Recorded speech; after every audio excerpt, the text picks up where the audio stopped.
Fasting day 17 of 33. Pretty cool.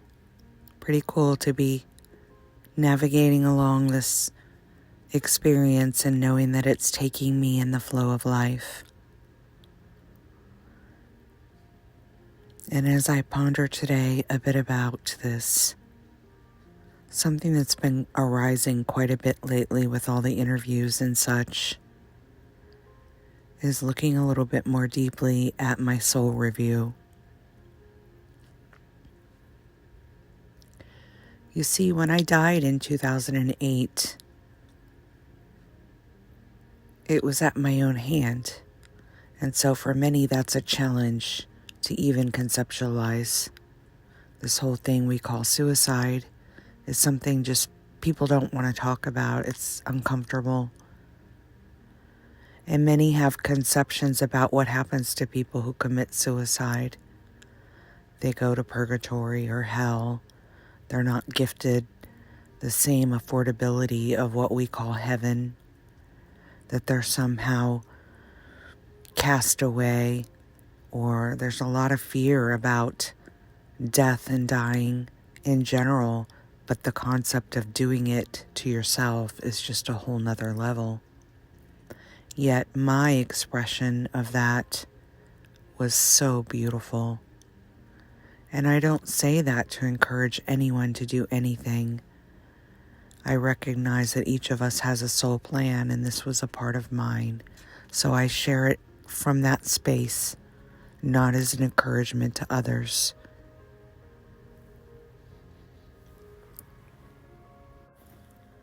I've recorded my full near-death experience multiple times on my own as well as in interviews, so I'm not going to recap all of that. But I'm going to hone in on one area called the soul review that many are curious about. I've mentioned that when I return to my physical body, there have continued to be downloads for the last 15 years. I realized that what I was receiving during that exchange in 2008 was far bigger than the linear mind could actually conceive of when it returned to the physical body. So it is almost like it became part of my infinite wisdom, and as the information is needed, the download arises. So the actual experience of my soul review, as depicted originally, has literally expanded with recognition of expressions that I had with others on the other side, not only from this lifetime, but from many ancestral lifetimes.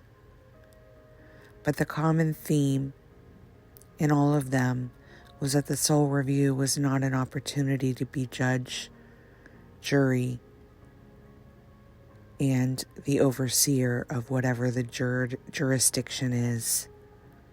Those are concepts, again, that we in the human realm believe in. Sin and hell and purgatory, being cast aside for bad or wrong. That all goes into dualistic concepts. And there's so many in the spiritual world who walk around saying, I believe in oneness, but. I believe in oneness, but the bad people aren't a part of that.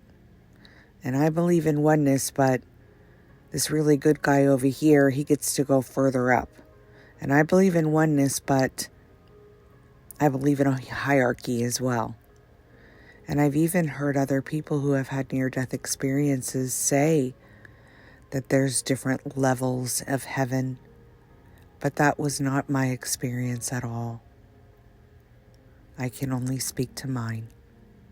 I'm not discounting another's at all. I do believe we get exactly what we need.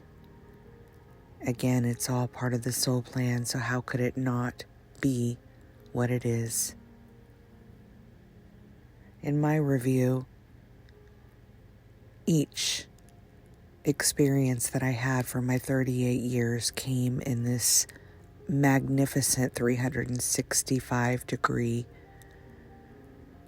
screen of life, images and videos, and the expressions and feelings came with those. It wasn't like us here in the human realm where we watch a movie and, yeah, we may feel it and we may get tenderly wrapped into it, but in the NDE, you're really reliving it.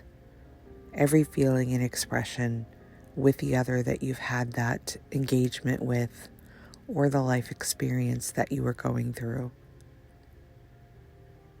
Reliving each in seconds.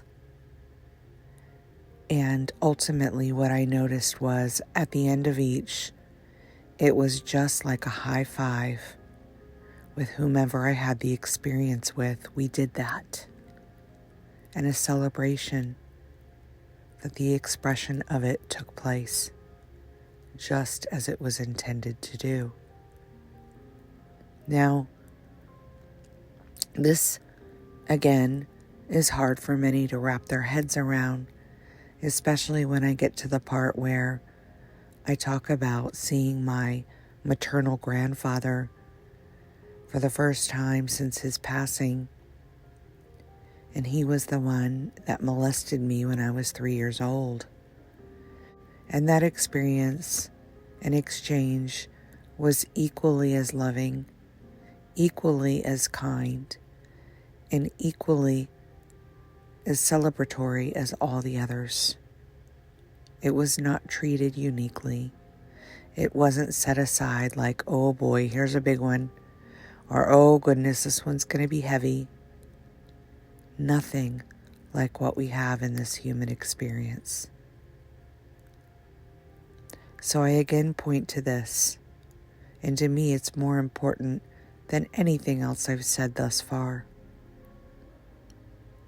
If you're part of this community and you truly say you believe in oneness, that there's at some level a breakdown of every atom and molecule and we form one, how can you separate good, bad, right, wrong, sin, just, without duality? Think about that today. Think about what free will is. It says that it can go this way or that way. It can do this thing or that thing. That takes two-ness. We are being challenged to remember our truth and be the expression and the experience of everything into that remembrance. Part of regaining that remembrance is recognizing that we are all interconnected to something much bigger than we know or understand or can even fathom. And letting go of every condition and belief that says that anything at all, is separate from that. Anyone who comes on here and doubts that still has work to do, still has a journey to take, is still casting judgment, is still living in duality, and there's nothing wrong with that. Each step, even if it goes to the last one you take with the last breath, will inevitably lead each of us to see through this illusion at some stage. And that is part of your soul plan that you will one day review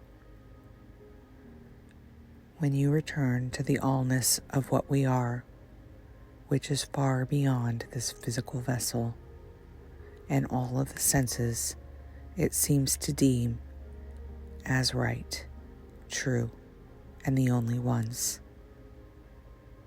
So this is a challenge today for each of us to move forward with an openness to perhaps not be right, to perhaps see the fallible conditioning we've allowed to take and permeate our minds, and let that unravel.